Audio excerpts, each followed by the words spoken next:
Well, good morning and welcome to Daily Reflections on day 5. And this morning we're going to reflect on what it means about sharing your story. In 1 Peter 3:15 it says this, it says, "But in your hearts revere Christ as Lord. Always be prepared to give an answer to everyone who asks you and to give the reason for the hope that you have. But do this with gentleness and respect." Now, being part of a community means that we do get the opportunity to feed into each other's lives, and we do get the opportunity to share our experiences of being a Christian.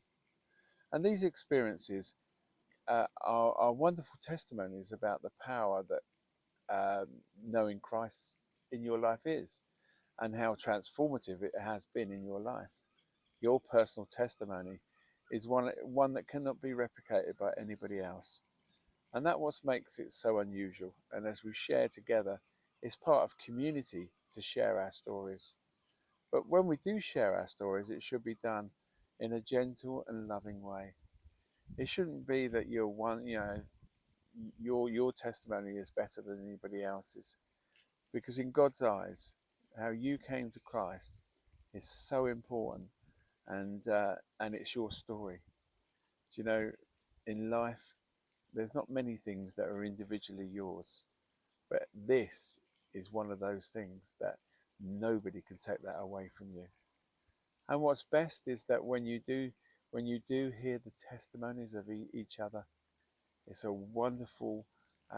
It brings hope, it brings joy, and it brings an anticipation that life is not as bad as it seems, and that when Christ enters into your life, there becomes a new joy, a new love that really transforms your life, your walk.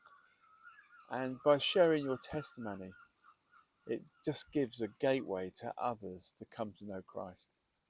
And I love that about community. I've just spent a time in the European group where we've just shared our testimonies together, and how we first met and how we joined the group. And do you know, there was so much joy, so much love, and it also had a transformative effect on the weekend that we had, because we knew that each of us were open and honest about who we are, and allowing Christ to minister to our hearts.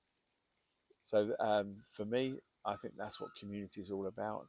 And I look forward to sharing and finishing off tomorrow as we finish this series on the power of community. So until tomorrow, she'll see you then.